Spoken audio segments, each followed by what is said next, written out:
Bonsoir Isabelle Leyer, bonsoir et merci d'être là avec vous. On va recevoir ce soir donc Colline Carto. Bonsoir madame, vous êtes directrice artistique du Fridge, c'est l'un des comédie clubs de la capitale, directement inspiré de ce qui se fait aux États-Unis. Vous allez nous expliquer pourquoi et comment, et vous êtes accompagné de PV, c'est votre nom d'artiste, salut, et votre véritable nom c'est Pierre Vitor Pereira. Vous vous produisez également au Fridge, mais pas que, et vous allez nous expliquer la vie de stand-upper.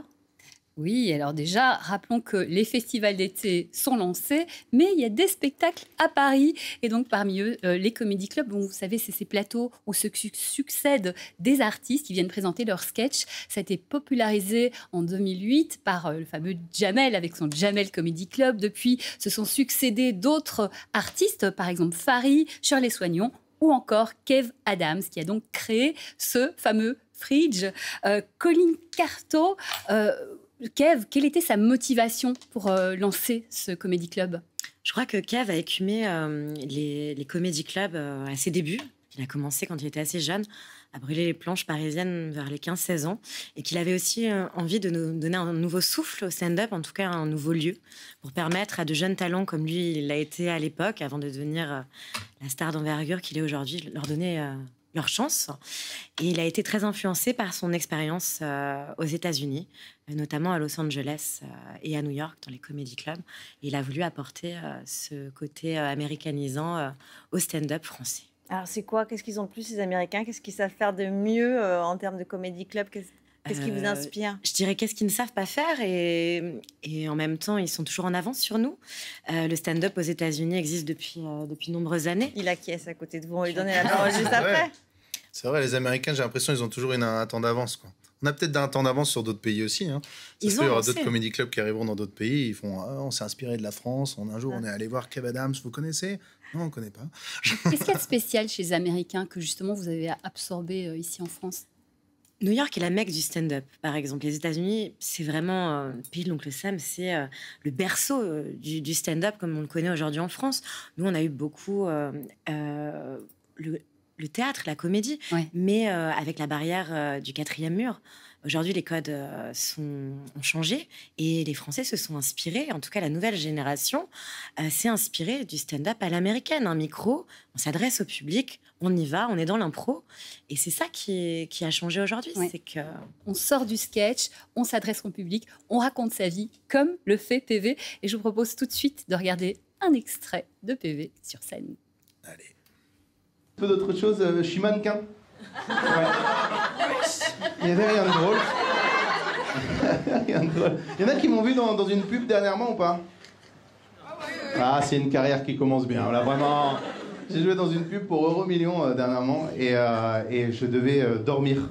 Voilà, si vous regardez la pub sur... Ah, ça dit un truc, tu vois. Elle fait... Ah, je le vois maintenant, je vois.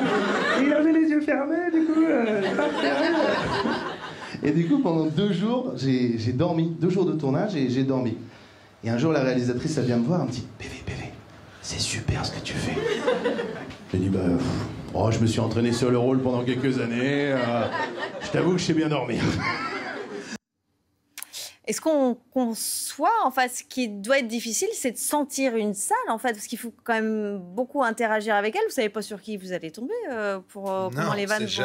On ne sait jamais sur qui on peut tomber. Il y a des salles, des fois, qui sont difficiles, des fois qui sont plus faciles. Mais après, tout est une question d'adaptation. Je pense que c'est un gros travail de ça. C'est pour ça qu'on est beaucoup en comédie club, qu'on joue souvent tous les soirs, qu'on essaye de s'entraîner. Parce qu'il faut savoir s'adapter à tous les sortes de publics, arriver à ressentir l'énergie et de se sentir à l'aise tout de suite, quoi. Qu'importe ce qu'on a face à nous, quoi. Parce que là, c'était de l'impro, parce qu'il y a les comédie clubs, enfin les sketchs de stand-up qui sont écrits. Là, l'extrait qu'on a vu, c'est tout à coup, il se passe quelque chose, quoi. Il y a un fil que vous tirez, vous sentez qu'il y a quelque chose, et c'est là que vous allez... L'idée, c'était que là, l'extrait, avant, il y a quelqu'un qui me parle, il m'avait vu dans une pub et tout ça. Et donc, du coup, je commence à parler de ça, je commence à parler que je suis dans la pub. Et puis, je tire le fil, c'est ça. Je vais jusqu'au bout de l'idée et je leur raconte finalement ce qui s'est passé. Et puis, voilà. Et donc, tous les jours, c'est un spectacle différent, finalement. Après, tous les jours, c'est un spectacle différent, mais il faut aussi, en stand-up, c'est très précis. On essaye d'avoir des sketchs qui sont quand même précis, à la lettre près, au mot près. Ça peut changer à l'intonation, à la façon de dire les choses. Après, il y a des moments improvisés qui sont captés, qui sont intéressants. Je pense qu'il y a le public qui s'intéresse de plus en plus à ce côté-là. Enfin, les gens, ça les impressionne, ce côté impro, ce côté un peu waouh, ça y est, on est parti de rien, on a réussi à créer quelque chose devant des gens et on arrive à les faire rire. Parce que, en fait, tout ce qu'on voit sur la télé, sur tout ça, tout est écrit. Donc l'impro, ça impressionne. C'est le côté exclusif, surtout. Et puis c'est le spectacle vivant, quoi. C'est surtout ça. C'est que les gens avez la peur du bide. On a toujours un peu la peur du bide. On peut pas ne pas l'avoir. Après en étant plus mûr, on l'a moins. Parce qu'on s'est habitué, on sait qu'on peut rebondir, on sait qu'on a des blagues qui fonctionnent, qui sont sûres. Après, on s'adapte. Rire de son propre bide, par exemple, j'imagine. Parce que c'est quand même beaucoup d'autodérision aussi. Totalement. Avoir beaucoup d'autodérision. Je ris pas mal sur mon bide, du coup. Double bide. Vous vous rappelez justement de moments où... des moments durs. Ouais. Racontez. Arrivé, hein. C'est arrivé. On passe tous par là. En plus, c'est quelque chose qui toujours intrigue les gens. Parce qu'on se dit, ah ouais, vous êtes tous passés par là. Ok, alors c'était comment tu l'as vécu? Moi, la première fois que ça m'est arrivé, waouh, quelle violence. Tu rentres chez toi, tu te dis, bon, ben voilà, tu t'es venu jouer 5 minutes, tu rentres chez toi, tu fais 40 minutes de transport pour rentrer chez toi, avec dans la tête, pourquoi je fais ce métier? Pourquoi? J'aurais jamais dû faire ça. Et puis en fait, après, tu te rends compte que t'apprends de tes erreurs. Quand tu fais un beat, t'apprends de tes erreurs. C'est toujours ça, quoi. Colline Carto, en tout cas, le rire, hein, ça fait recette en France et c'est pas nouveau. Il y a la mode des comédie clubs, mais le rire en général fait recette. Est-ce que les comédie clubs, c'est une mode parisienne ou est-ce que ça essaime un peu partout en France? Je pense qu'évidemment, il y a beaucoup plus d'offres et du coup de demandes. Ou alors, il y avait plus de demandes, du coup, on a développé plus d'offres à Paris. Mais je pense que c'est une demande générale de la population française, et également internationale. Et je pense que, en effet, Paris était le plus propice à proposer cette offre et qu'aujourd'hui, ça se développe partout et que dans cette période sombre post-Covid, avec des relents du Covid là, cette année, encore, les gens ont plus que jamais besoin de rire. Et puis la place est peut-être moins chère que d'aller au théâtre. Il y a aussi cet aspect-là, vous qui jouez ou pas? Je crois que c'est une mode différente. Je crois que ça cible des personnes plus accessibles. Le stand-up, c'est un art de la rue. C'est un art de la street.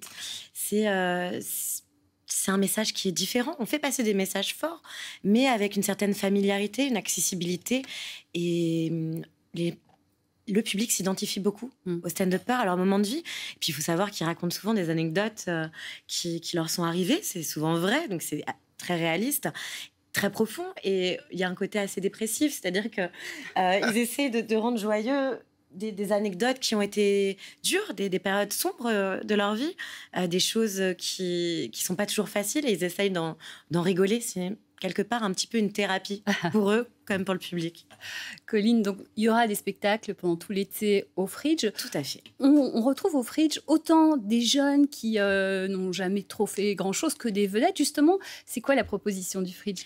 Kev Adams, moi-même, on tenait énormément à faire une programmation très variée, très hétéroclite. Tout le monde est le bienvenu au Fridge, peu importe le niveau ou la notoriété d'ailleurs. L'idée, c'est qu'on peut commencer en open mic, donc c'est vraiment des plateaux qui sont le samedi et le dimanche. On peut s'inscrire en ligne. Tout le monde peut s'inscrire? Tout le monde. Ça veut dire que Marion et moi, on monte un sketch, on s'inscrit? Tout à fait, pour 3 minutes. Ok, on va faire ça. 3 minutes. On a eu mieux miser sur Christian que sur moi, mais bon. Ensuite, on a des plateaux gratuits comme les open mic à 19h30 en semaine, qui sont notre premier créneau et qui là proposent la toute nouvelle génération du stand-up. C'est-à-dire que c'est des artistes qu'on a repérés, auxquels on croit, qui ne sont pas encore connus, mais qui méritent selon nous d'être connus et qui font partie de la relève du stand-up de demain. Donc c'est des personnes sur lesquelles on parie et qu'on a envie de mettre en avant. Ils sont 7 à faire 5 minutes du mardi au vendredi à 19h30. Et ça s'appelle le plateau La Relève. Et puis, sur les créneaux prime time, les horaires de 20h30, de 21h45, du mardi au dimanche, du coup, on a à peu près une vingtaine de plateaux qui s'appellent les Fridge Comedy. Et là, il s'agit d'artistes confirmés, d'artistes médiatisés, d'artistes connus. Des stars même, hein. Dans lequel on peut voir apparaître de temps en temps Gad Elmaleh, Kev Adams qui est chez lui et qui joue évidemment régulièrement, ou encore Fabrice Eboué, plus récemment Nawel Madani, Caroline Vigneault. Et eux, ils viennent tester leur sketch, préparer leur Ils viennent message. tester. En fait, le Fridge, comme les autres comédie clubs de la capitale, propose une salle d'entraînement, une salle de boxe, comme j'aime l'appeler. Et ces artistes de renom viennent s'entraîner, tester des blagues, pour ensuite les jouer dans des gros festivals internationaux d'envergure, pour des passages télé, par exemple, ce genre de choses. Pourquoi une salle de boxe? Parce qu'il faut se battre sur le ring. Justement, PV, ça marche comment entre stand-uppers? Il y a de la concurrence ou on s'échange des vannes ou en fait c'est en vannant ensemble que la bonne vanne naît, entre guillemets? Je pense qu'au tout début, quand on se lance, on a un peu de concurrence. On pense qu'on est en concurrence avec les autres. C'est le premier truc quand je pense on se lance, on se dit ah ouais, on est autant nombreux, il faut se battre et tout. Puis après, tu te concentres sur toi-même et tu finis par te rendre compte que c'est en s'aidant et en avançant ensemble que tu y arrives. Chacun doit se faire sa personnalité, chacun doit avancer de son côté, tout en avançant ensemble. Donc, il y a certains lieux où c'est plus difficile dans l'ambiance. Et puis au Fridge, honnêtement, nous, on s'échange pas mal les blagues et on se regarde et on s'écoute. Il y a une petite télé derrière, dans les coulisses, on peut écouter les autres et tout. Et c'est souvent à la fin du sketch, on vient sur le retour. OK, comment tu as trouvé ça? Et il y a vraiment une bonne entente. Et donc, du coup, je pense qu'à arriver à un certain niveau, on finit par plus avoir ce truc de concurrence. On avance chacun, on veut tous en vivre, c'est surtout ça. Vous parliez de personnalité, c'est quoi les qualités fondamentales à tous les deux d'ailleurs d'un bon stand-upper? C'est avoir sa propre personnalité, le plus dur, je pense, c'est d'avoir sa propre voix, d'avoir sa voix qu'on a tous les jours, de l'avoir sur scène aussi. Parce qu'en fait, on nous a appris, même dans toute notre enfance, à quand on monte sur scène, à se grimer, à se mettre un personnage, à avoir une voix différente, à parler différemment. En fait. Et se cacher derrière quelque chose qui nous rassure, qui est plus simple en fait. Alors que parler avec sa propre voix, c'est un long travail.